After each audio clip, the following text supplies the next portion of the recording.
ব্যাপক আয়োজনে ভারতীয় হাইকমিশনের ছাত্রদল, যুবদল, স্বেচ্ছাসেবক দলের স্মারকলিপি। শেখ হাসিনাকে ফেরাতে দিল্লির আগ্রাসী তৎপরতার বিরুদ্ধে হুঁশিয়ারি। সব দলকে নিয়ে বিএনপি এমন একটি সরকার গঠন করতে চায় যেখানে সবাই মতামত প্রকাশ করতে পারবে, বলেছেন তারেক রহমান। রংপুরে দিনব্যাপী বিভাগীয় প্রশিক্ষণ। জুলাই গণঅভ্যুত্থানকে ক্ষুণ্ণ করতে বাংলাদেশের বিরুদ্ধে কয়েকটি দেশের বিভ্রান্তিমূলক প্রচারণা মোকাবেলায় ফেসবুক কর্তৃপক্ষের সহযোগিতা কামনা প্রধান উপদেষ্টা। অবৈধভাবে কোনো বিদেশি বাংলাদেশে থাকতে পারবে না, বরদাস্ত করা হবে না অনুপ্রবেশ, বলেছেন স্বরাষ্ট্র উপদেষ্টা। দেখছিলেন ক্রাউন সিমেন্ট সংবাদ শিরোনাম। বাংলাদেশের সহকারী হাইকমিশনে হামলা ও জাতীয় পতাকা অবমাননার প্রতিবাদে ভারতীয় হাইকমিশনে স্মারকলিপি দিয়েছে ছাত্রদল, যুবদল, স্বেচ্ছাসেবক দল। এর আগে সংক্ষিপ্ত সমাবেশে বিএনপির সিনিয়র যুগ্ম মহাসচিব রুহুল কবির রিজভী বলেছেন, ধর্মনিরপেক্ষ দাবি করলেও ভারত কট্টর হিন্দুত্ববাদ ধারণ করেছে। তিনি বলেন, দেশে গণতন্ত্র ধ্বংস করে ফ্যাসিবাদ কায়েম করা শেখ হাসিনাকে ফেরাতে ভারত যা করছে তা সরাসরি আগ্রাসন। আহমেদ সরোয়ারের রিপোর্ট। ভারতের ত্রিপুরার আগরতলায় বাংলাদেশের সহকারী হাইকমিশনে হামলা ও জাতীয় পতাকা অবমাননার প্রতিবাদে জাতীয়তাবাদী যুবদল, স্বেচ্ছাসেবক দল ও ছাত্রদল ভারতীয় দূতাবাস অভিমুখে পদযাত্রা ও স্মারকলিপি প্রদান কর্মসূচির আয়োজন করে। সকাল 11:15টার দিকে নয়াপল্টন থেকে মিছিল নিয়ে স্মারকলিপি দিতে ভারতীয় হাইকমিশন অভিমুখে পদযাত্রা শুরু হয়। কোনো বাধা বিপত্তি ছাড়াই মিছিলটি কাকরাইল, মালিবাগ, মৌচাক, মালিবাগ রেলগেট হয়ে রামপুরা বাজার পৌঁছায়। সেখান থেকে রামপুরা ব্রিজে গিয়ে পড়ে পুলিশি বাধায়। সেখান থেকে যুবদল, ছাত্রদল ও স্বেচ্ছাসেবক দলের একটি প্রতিনিধি দল ভারতীয় হাইকমিশনে যায় স্মারকলিপি জমা দিতে। বাংলাদেশের বাইরে আমাদের কোনো শত্রু নাই, আমাদের বন্ধু আছে। পদযাত্রা শুরুর আগে নয়াপল্টন দলীয় কার্যালয়ের সামনে এক সংক্ষিপ্ত সমাবেশে ছাত্রদল, যুবদল ও স্বেচ্ছাসেবক দল নেতারা ভারতের বর্তমান সরকার বাংলাদেশের অভ্যন্তরীণ রাজনীতিতে নাক গলাতে চায় বলে অভিযোগ করেন। তারা বলেন, পতিত ফ্যাসিস্টকে তাদের দেশে আশ্রয় দিয়ে তারা বাংলাদেশের 18 কোটি মানুষের আবেগকে অবমাননা করেছে। গত 16 বছর বাংলাদেশের মানুষের উপর ফ্যাসিবাদের একটি শাসন চাপিয়ে দেওয়ার জন্য সর্বাত্মক সহযোগিতা করেছে। শুধু তাই নয়, ফ্যাসিবাদের প্রধান শেখ হাসিনা বাংলাদেশ থেকে পালিয়ে ভারতে আশ্রয় নিয়েছে এবং তাকে আশ্রয় প্রশ্রয় দিচ্ছে। আর তাকে খুশি করার জন্য বাংলাদেশের সাথে বন্ধুসুলভ সব রকম আচরণ করে যাচ্ছে ভারত। 30 লক্ষ শহীদের বিনিময়ে অর্জিত প্রিয় বাংলাদেশ, এই বাংলাদেশের স্বাধীনতা, সার্বভৌমত্ব, গণতন্ত্র, অখণ্ডত রক্ষার জন্য বাংলাদেশ জাতীয়তাবাদী দলের প্রতিটি নেতা কর্মী আমরা কখনোই ভারতের এই আগ্রাসনী মনোভাব আমরা গ্রহণ করব না। আমরা বন্ধু রাষ্ট্র চাই, আমরা কোনো প্রভুত্ব সুলভ মনোভাব চাই না। কাউকে প্রভুত্ব সুলভ মনোভাব পোষণ করলে আমরা বরদাস্ত করব না। সমাবেশে বিএনপির সিনিয়র যুগ্ম মহাসচিব রুহুল কবির রিজভী বলেন, প্রতি মুহূর্তে প্রতিবেশী দেশে বসে ফ্যাসিবাদ নাশকতার বিভিন্ন চেষ্টা করছে। আপনারা বাংলাদেশের মানুষকে পছন্দ করেন না, আপনারা বাংলাদেশের সার্বভৌমত্বকে আপনারা শ্রদ্ধা করেন না, বাংলাদেশের স্বাধীনতাকে আপনারা শ্রদ্ধা করেন না, তাহলে আপনারা হাসিনাকে সমর্থন দিয়েছেন কেন? এই 15 বছর জনগণের প্রবল স্রোতের কাছে হাসিনা পালিয়ে গেলেন। সেই হাসিনাকে ফেরানোর জন্য শাসক গোষ্ঠী মানে ভারতের শাসক শ্রেণী যা করছেন, এটা পৃথিবীর ইতিহাসে এবং রাষ্ট্রবিজ্ঞানের ভাষায় একবারে সরাসরি আগ্রাসন ছাড়া আর কিছু নয়। ওদের সাথে কেউ বন্ধুত্ব করতে পারে না, কারণ ওরা মুখে যাই বলুক, ধর্মনিরপেক্ষ বলুক আর সেকুলার বলুক, ওদের মনের ভিতরে হচ্ছে কট্টর হিন্দুত্ববাদী হিংসা ছাড়া ওদের মধ্যে কিছু নেই। স্বাধীনতা সার্বভৌমত্ব রক্ষা করে দেশের অখণ্ডতা বজায় রাখতে দেশবাসীর প্রতি উদাত্ত আহ্বান জানান নেতারা। দিল্লির আগ্রাসনকে প্রতিহত করতে। আহমেদ সরওয়ার, বাংলা ভিশন, ঢাকা। বিএনপির ভারপ্রাপ্ত চেয়ারম্যান তারেক রহমান বলেছেন, বিএনপি চায় সব দলকে নিয়ে এমন একটি সরকার গঠন করতে যেখানে সবাই মতামত প্রকাশ করতে পারবে। দেশের সব মানুষকে ঐক্যবদ্ধ করতে পারলে দেশ পুনর্গঠন করা সম্ভব হবে। রাষ্ট্র কাঠামো গঠনের ৩১ দফা নিয়ে রংপুর ও বরিশাল বিভাগীয় প্রশিক্ষণ কর্মশালায় প্রধান অতিথি হিসেবে ভার্চুয়ালি যুক্ত হয়ে তিনি কথা বলেন। তারেক রহমান বলেন, বিএনপি সরকার গঠন করলে জুলাই আগস্ট সহ গত ১৫ বছরের শহীদদের স্মরণে স্থাপনা তৈরি সহ প্রতিটি শহীদ পরিবারকে রাষ্ট্রীয়ভাবে সহায়তা করা হবে। তিনি বলেন, বিএনপি ক্ষমতায় গেলে নারীদেরকে অর্থনৈতিকভাবে শক্তিশালী ও স্কুল পর্যায় থেকে কারিগরি শিক্ষার মাধ্যমে জনশক্তিতে পরিণত করা হবে, যেন বেকারত্ব না থাকে।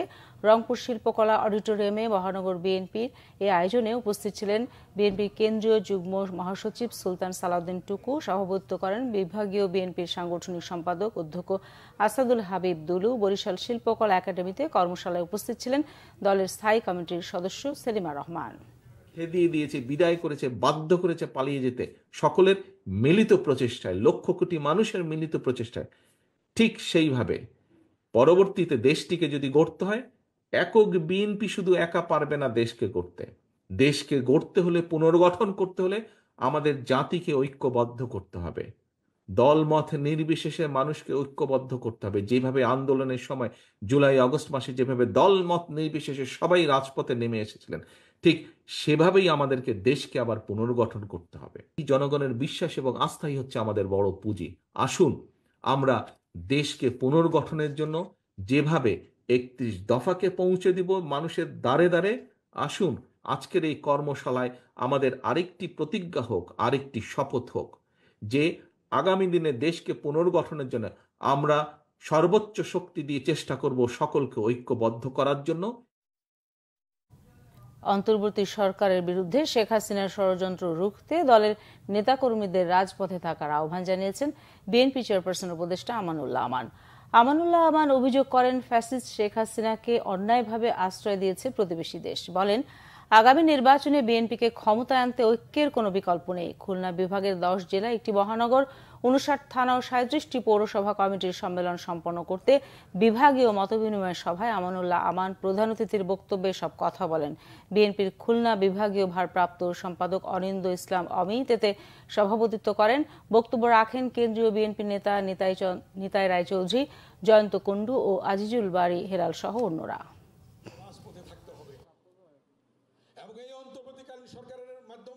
সামনে আমাদের কঠিন সময় আসছে। দেশ নায়ক তারেক রহমান কি বলছেন? সকলকে ধৈর্যশীল হতে হবে। কে কোন পদে থাকলাম আর না থাকলাম সেদিকে তাকানো যাবে না। কে পদ পেলাম কে পেলাম না সেটা চিন্তা করা যাবে না। বৃহত্তর স্বার্থে আমাদেরকে ঐক্যবদ্ধ থেকে সামনে নির্বাচনে আমাদের অংশগ্রহণ করতে হবে। জুলাই আগস্টের গণঅভ্যুত্থানকে ক্ষুণ্ণ করতে কয়েকটি দেশ থেকে বাংলাদেশের বিরুদ্ধে পরিচালিত বিভ্রান্তিমূলক প্রচারণার মোকাবেলায় ফেসবুকের মূল সংস্থা মেটার সহযোগিতা চেয়েছেন প্রধান উপদেষ্টা অধ্যাপক ডক্টর মোহাম্মদ ইউনূস। রাষ্ট্র অতিথি ভবন যমুনায় সাক্ষাৎ করতে গেলে মেটার পরিচালক মিরান্ডা সিসন্সকে প্রধান উপদেষ্টা বলেন, বিভ্রান্তিমূলক প্রচারণার ভুক্তভোগী হচ্ছেন দেশের মানুষ। সিসন্স প্রধান উপদেষ্টাকে মেটার মানবাধিকার নীতি ব্যাখ্যা করে বলেছেন, তাদের প্ল্যাটফর্ম ব্যবহার করে কেউ যাতে বিভ্রান্তি ছড়াতে না পারে সেজন্য তারা সতর্ক ছিলেন। প্রধান উপদেষ্টা মেটাকে তার প্রযুক্তিতে তরুণ উদ্যোক্তাদের জন্য আরও ব্যবহারকারী বান্ধব করতে বলেন। ফেসবুকের সাথে প্রচুর সম্ভাবনা রয়েছে তরুণদের উদ্যোক্তা করতে, ফেসবুক ব্যবহার করা যেতে পারে বলেও উল্লেখ করেন। দেশের তরুণ জনগোষ্ঠীর সুবিধা বিবেচনায় বাংলাদেশ সরকার ফেসবুকের সঙ্গে যুক্ত থাকবে বলেও জানিয়েছেন অধ্যাপক ইউনূস। অবৈধভাবে কোনো বিদেশি বাংলাদেশে থাকতে পারবে না জানিয়েছেন স্বরাষ্ট্র উপদেষ্টা অবসরপ্রাপ্ত লেফটেন্যান্ট জেনারেল জাহাঙ্গীর আলম চৌধুরী। বড়দিন ও 31st নাইট উপলক্ষে আইন শৃঙ্খলা সংক্রান্ত সভা শেষে তিনি এ তথ্য জানান। স্বরাষ্ট্র উপদেষ্টা বলেন, এখন কতজন অবৈধ বিদেশি আছেন সেই পরিসংখ্যান সরকারের হাতে নেই। 31st নাইটে সব বার বন্ধ থাকবে। ফানুস ও আতশবাজি না করার অনুরোধ জানান তিনি। বলেন, কোনো জাতীয় দিবস পালনে কোনো ধরনের হুমকি নেই। আইন শৃঙ্খলা রক্ষাকারী বাহিনী সজাগ আছে। আশ্বস্ত করেন, সীমান্তে পুরোপুরি অ্যালার্ট আছে বিজিবি। ভারতীয় গণমাধ্যমের মিথ্যাচারের জবাব দেশের গণমাধ্যম সবচেয়ে ভালোভাবে দিতে পারে। সীমান্তে কোনো অনুপ্রবেশ বরদাস্ত করা হবে না বলে হুঁশিয়ার করে দেন তিনি। ভারতের সাথে সম্পর্ক নেতিবাচক দিকে মোড় নেওয়ার কোনো শঙ্কা নেই বলে জানান স্বরাষ্ট্র উপদেষ্টা। নরসিংদীর শিবপুর হানাদার মুক্ত দিবস উপলক্ষে আলোচনা সভা বীর মুক্তিযোদ্ধাদের সংবর্ধনা দেওয়া হয়েছে। আয়োজন করে আমরা মুক্তিযোদ্ধার সন্তান। সকালে উপজেলা মুক্তিযোদ্ধা কমপ্লেক্স ভবনের হল রুমে আলোচনা সভা হয়। এর আগে দিবসটি উপলক্ষে জাতীয় পতাকা উত্তোলন করা হয়। মুক্তিযোদ্ধার সন্তান শিবপুর উপজেলার সভাপতি আমিনুর হক রিন্টুর সভাপতিত্বে এতে প্রধান অতিথি ছিলেন জেলা বিএনপির সদস্য সচিব মঞ্জুর এলাহি। বক্তব্য রাখেন নরসিংদী জেলা কমান্ডার বীর মুক্তিযোদ্ধা তোফাজ্জল হোসেন মাস্টার, উপজেলা বিএনপির সভাপতি বীর মুক্তিযোদ্ধা আবু হারিস রিকাবদার, সাধারণ সম্পাদক বীর মুক্তিযোদ্ধা আবু সালেহ রিকাবদার, সাবেক জেলা কমান্ডার আব্দুল রশিদ মোল্লা, বীর মুক্তিযোদ্ধা হারুনুর রশিদ মৃধা ও বীর মুক্তিযোদ্ধা মজনু মৃধার সন্তান আজমল হুদা মৃধা মিঠু প্রমুখ। নির্ধারিত মেয়াদের 1 বছর পরও শেষ হয়নি খাগড়াছড়ির পানছড়ির 25 কিলোমিটার সড়কের সংস্কার কাজ। দুর্ভোগে লক্ষাধিক মানুষ। স্থানীয়দের অভিযোগ, নামমাত্র কাজ করে 3.25 কোটি টাকা বিল তুলে নিয়ে উধাও ঠিকাদাররা। খাগড়াছড়ির প্রতিনিধি HM প্রফুল্ল তথ্য ছবিতে ডেস্ক রিপোর্ট।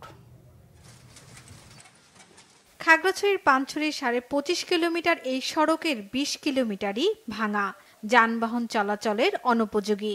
অসংখ্য ছোট বড় গর্তে পরিণত হয়েছে মরণ ফাঁদে। কোথাও কোথাও সড়কের চিহ্ন পর্যন্ত নেই। এরপরও পণ্যবাহী ট্রাক চলাচলের কারণে এ সড়কে সাধারণ মানুষের ভোগান্তি বেড়েছে কয়েক গুণ। রোডের অবস্থা বেশি খারাপ, গাড়ি ঘোড়া ভেঙে যাচ্ছে, চলাফেরা করতে পারতেছি না, গাড়ি ঘোড়া নষ্ট হয়ে যাচ্ছে, খুব খারাপ পরিস্থিতি, খারাপ। 25 কিলোমিটার পথ আজকে দীর্ঘ 4-5 বছর ধরে এরকম ভাঙার কারণে গাড়ি ঘোড়া চলাচল করতে পারতেছি না। অনেকে হাত ভেঙে যাচ্ছে, পা ভেঙে যাচ্ছে। সবচেয়ে সমস্যা হচ্ছে বাচ্চাদের স্কুলে নেওয়া। এমন সমস্যা, বাচ্চাদের স্কুলে নেওয়া অনেক টাফ হয়ে গেছে।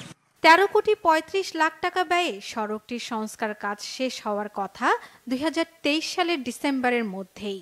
কিন্তু কাজ শেষ না করলেও আবেদ মনসুর কনস্ট্রাকশন নামের ঠিকাদারি প্রতিষ্ঠানকে 2.82 কোটি টাকা বিল পরিশোধ করেছে সড়ক বিভাগ। আজকে দীর্ঘ 4 বছর যাবৎ অচল অবস্থায় পড়ে আছে। একক গর্ত ছোট ছোট কূপে পরিণত হয়েছে। আমরা দেখেছি এখানে সাধারণ একটি মোটরসাইকেল যাওয়ার মতো সেখানে কোনো পরিবেশ নাই। আজকে সেখানে লোকজন যেতে পারছে না।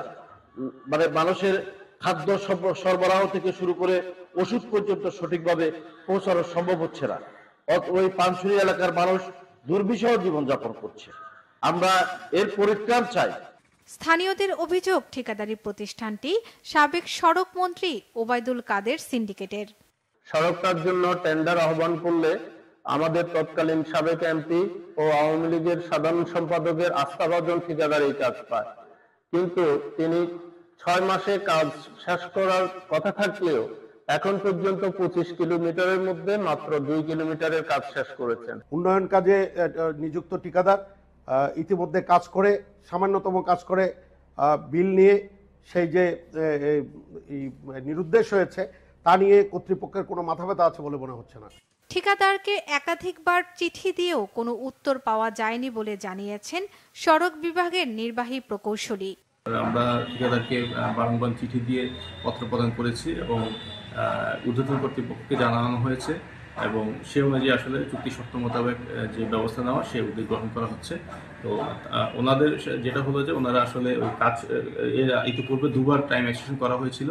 তো এখন যেটা হলো যে তারা কাজের বিষয়ে তাদের সাথে যোগাযোগ করা হচ্ছে এবং চুক্তি শর্ত মোতাবেক প্রয়োজনীয় যা ব্যবস্থা নেওয়া সেটা আমাদের কর্তৃপক্ষ থেকে আমরা অবশ্যই নিব। দুর্ভোগ লাঘবে দ্রুত পদক্ষেপ চান ভুক্তভোগী এলাকাবাসী। Bangla vision news desk. প্রাথমিক ও গণশিক্ষা উপদেষ্টা ডাক্তার বিধান রঞ্জন রায় জানিয়েছেন, 1 জানুয়ারি বই উৎসব হচ্ছে না, তবে জানুয়ারির মধ্যে শিক্ষার্থীদের হাতে বই তুলে দেওয়ার আশ্বাস দিয়েছেন তিনি। শিক্ষকদের কোচিং, বাণিজ্য, গাইড বই বন্ধের জন্য কঠোর ব্যবস্থা নেওয়া হবে বলেও জানান তিনি। বলেন, বিশেষ চাহিদা সম্পন্ন শিক্ষার্থীদের মধ্যে বুদ্ধি প্রতিবন্ধীদের জন্য আলাদা শিক্ষা প্রতিষ্ঠান করার চিন্তা ভাবনা করা হচ্ছে। রবিবার সকালে খুলনা বিভাগীয় পর্যায়ের কর্মকর্তাদের সাথে মতবিনিময়কালে তিনি কথা বলেন। প্রাথমিক শিক্ষা অধিদপ্তরের মহাপরিচালক ডক্টর মোহাম্মদ আব্দুল হাকিম এ সময় উপস্থিত ছিলেন।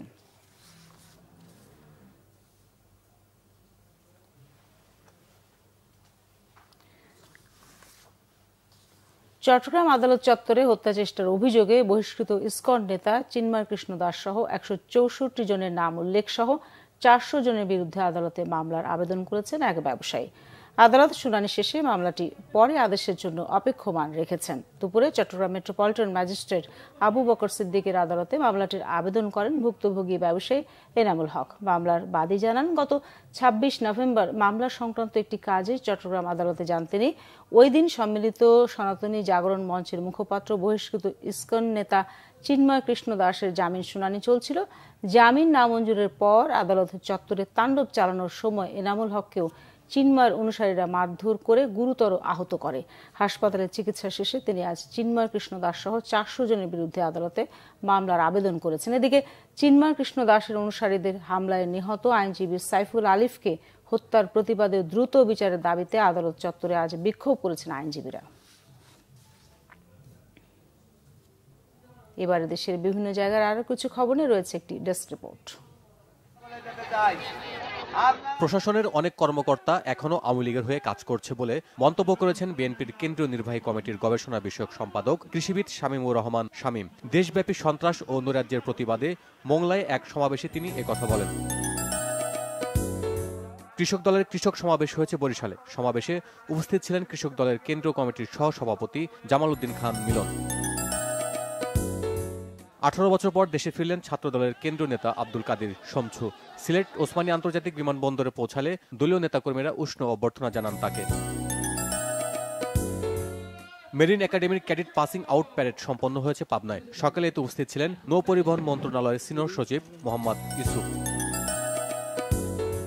সন্ত্রাস ও মাদকমুক্ত গৌর নদী প্রতিষ্ঠার দাবিতে বিক্ষোভ মিছিল করেছে ছাত্রদল। সরকারি বিশ্ববিদ্যালয় কলেজ, উপজেলা ও পৌর শাখার যৌথ উদ্যোগে এ সময় নিষিদ্ধ ছাত্রলীগের সন্ত্রাসীদের গ্রেপ্তারে প্রশাসনকে 15 দিনের আলটিমেটাম দেওয়া হয়।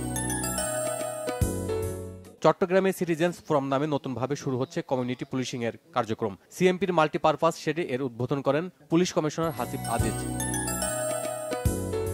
জুলাই আন্দোলনের শহীদ সুমনের পরিবারকে ব্যাটারি চালিত ইজি বাইক দিয়েছে সিরাজগঞ্জ জেলা প্রশাসন। সকালে এই সময় উপস্থিত ছিলেন রাজশাহী বিভাগীয় কমিশনার খন্দকার আজিম আহমেদ। নানা কর্মসূচির মধ্য দিয়ে ব্রাহ্মণবাড়িয়ায় মুক্ত দিবস পালন করেছে জেলা প্রশাসন। দিনটি উপলক্ষে সকালে কাউতলী শহীদ স্মৃতি স্তম্ভে পুষ্পস্তবক অর্পণ করা হয়। উপস্থিত ছিলেন অতিরিক্ত জেলা প্রশাসক জেসমিন সুলতানা।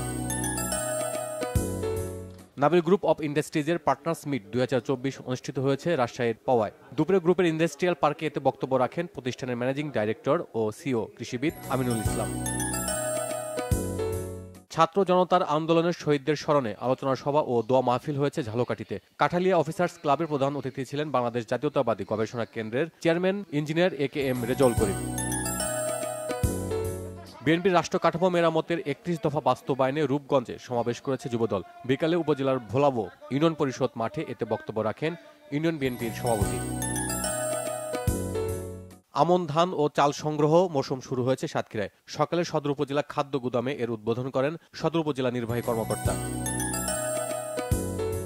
জনসাধারণের চলাচলের রাস্তায় প্রতিবন্ধকতা সৃষ্টির প্রতিবাদে মানববন্ধন হয়েছে সাভারে। উপজেলার বনগাঁও কোটোয়াপাড়ায় এতে অংশ নেন বিভিন্ন শ্রেণী পেশার মানুষ। Bangla vision news desk.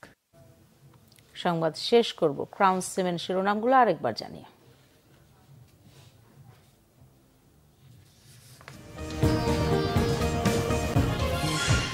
ব্যাপক আয়োজনে ভারতীয় হাইকমিশনের ছাত্রদল, যুবদল, স্বেচ্ছাসেবক দলের স্মারকলিপি। শেখ হাসিনাকে ফেরাতে দিল্লির আগ্রাসী তৎপরতার বিরুদ্ধে হুঁশিয়ারি। সব দলকে নিয়ে বিএনপি এমন সরকার গঠন করতে চায় যেখানে সবাই মতামত প্রকাশ করতে পারবে, বলেছেন তারেক রহমান। রংপুর ও বরিশালে বিভাগীয় প্রশিক্ষণ। জুলাই গণ অভ্যুত্থানকে ক্ষুণ্ণ করতে বাংলাদেশের বিরুদ্ধে কয়েকটি দেশে বিভ্রান্তিমূলক প্রচারণা মোকাবেলায় ফেসবুক কর্তৃপক্ষের সহযোগিতা কামনা প্রধান উপদেষ্টা। অবৈধভাবে কোনো বিদেশি বাংলাদেশে থাকতে পারবে না, বরদাস্ত করা হবে না অনুপ্রবেশ, বলেছেন স্বরাষ্ট্র উপদেষ্টা।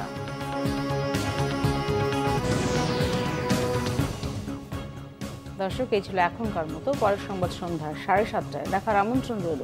এছাড়া বাংলা ভিশন সংবাদ ও সংবাদ সংশ্লিষ্ট অনুষ্ঠান দেখতে ভিজিট করুন www.bvnews24.com ও facebook.com/banglavisionnews এবং সাবস্ক্রাইব করুন youtube.com/banglavisionnews।